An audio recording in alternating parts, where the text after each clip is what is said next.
तेरे नाम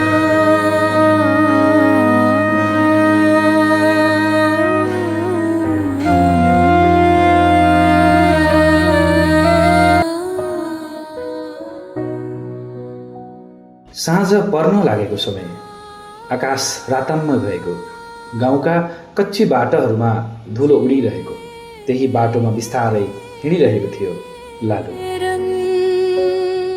उसको पाइला सानो थियो तर जीवनले उसलाई छिट्टै ठुलो बनाइदिएको थियो। लालुको जीवनमा अब केवल दुःख मात्र थिएन, बिस्तारै उसले जीवनको अर्को बाटो महसुस गर्न थालेको थियो। माया, आफ्नोपन अनि मिठो सम्मान। उसकी बहिनी सानी नानी उही नै अब उसको संसार बन्न थालेकी थिइन्।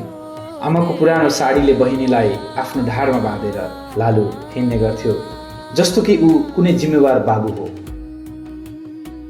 जङ्गल जाँदा, खेतमा काम गर्दा, गाउँको बाटो हिँड्दा सानी नानी सधैँ उसको साथमै हुन्थे। उसको सानो हातले लालुको काँध समात्थ्यो। त्यो स्पर्शले लालुको सबै थकान हराउँथ्यो।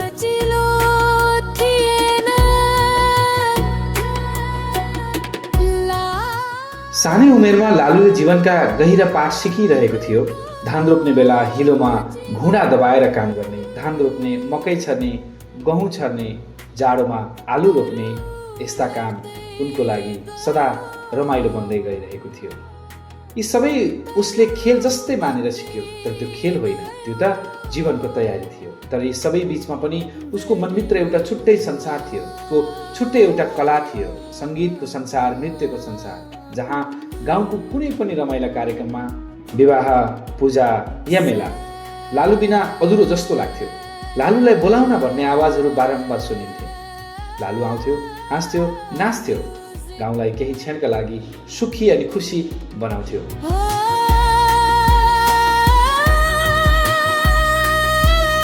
समय बग्दै गयो, लालुको जीवनमा बिस्तारै सानो सानो खुसी बढ्दै गयो।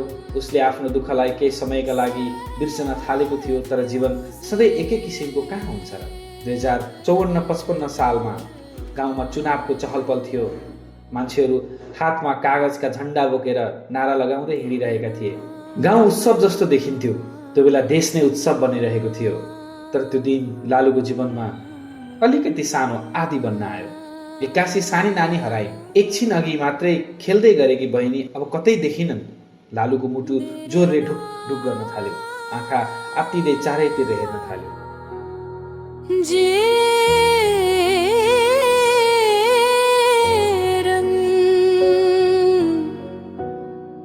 गाउँका हरेक गल्ली, हरेक घर, हरेक भिड सबैतिर खोज्न थाल्यो उसले। आँखा रसाइसकेका थिए, मन डरले भरिएको थियो।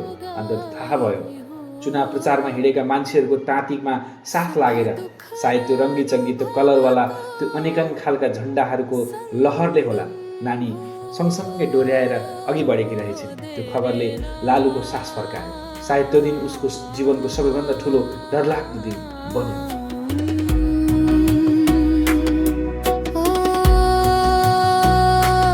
त्यसपछि झन् लालु बहिनीप्रति अझ बढी जिम्मेवार बन्यो।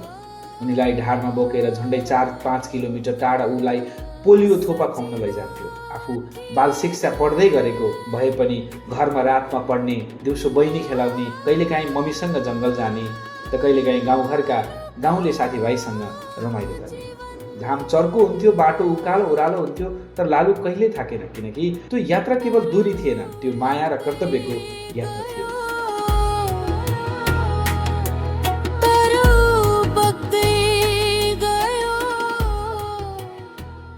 लालुको आमा भित्रभित्रै एउटा सपना बोकेकी थिइन्, पढ्ने। गाउँमा प्रौढ शिक्षा सुरु भयो। राति सबैजना भेला भएर पढ्न थाले। दिनभरि जङ्गलमा काठ बोक्ने, दाउरा बोक्ने अनि राति बत्तीको मधुर उज्यालोमा गाउँमा भागी भागी कोही बुहारी, कोही छोरी त कोही आमा प्रौढ शिक्षा पढ्नलाई गाउँघरमा आउने। तर उनलाई रोकियो। समाजले, घर परिवारले उनको सपना सधैँ अधुरो नै रह्यो, किनभने छोरी मान्छे अथवा भनौँ बुहारी, आमा पढ्न हुन्न भन्ने मान्यता त्यो बेला अझै पनि ताजै थियो। लालुको जीवनमा पनि नयाँ अध्यायहरू सुरु नभएका भने होइन। विद्यालय टाढा थियो, सजिलो थिएन, तर एक दिन बस्नेत थर्की एक दिदीले गाउँमा बाल शिक्षा सुरु गरिन्। लालु फाटेको कपडा, पुरानो सर्ट, चप्पल, त्यति बेलाको सबैको भुक्के चप्पल शेसी चप्पल लगाएर त्यति बेला गाउँको एउटा सानो झुपडीमा बाल शिक्षा पढ्न सुरु गरिएको थियो, त्यहाँ जान थाल्यो। अरू बच्चाहरूले जस्तै उसको पनि सपना थियो, तर उसको सङ्घर्ष अलिक फरक थियो। हुन त त्यो गाउँमा त्यो बेला सबैले दुःख भोगि नै रहेका थिए। फरक यति मात्र थियो, हरेकका घरमा परिवारका पूर्ण रूप थियो भने लालु बस उसको आमा र बहिनी मात्र थियो। कथा हो जीवन। समय बग्दै गयो, दुःख, माया, सङ्घर्ष र सपना सबै मिसिएर लालुको जीवनमा एउटा कथा बन्दै गइरहेको थियो। तर त्यो कथाले कल्पना पनि गरेको थिएन अब उसको जीवनमा अर्को ठुलो मोड आउँदैछ। सायद त्यो मोडले उसको अब भविष्यको दिशा नै परिवर्तन गर्नेछ। अब के होला? जारी रहनेछ भाग 6।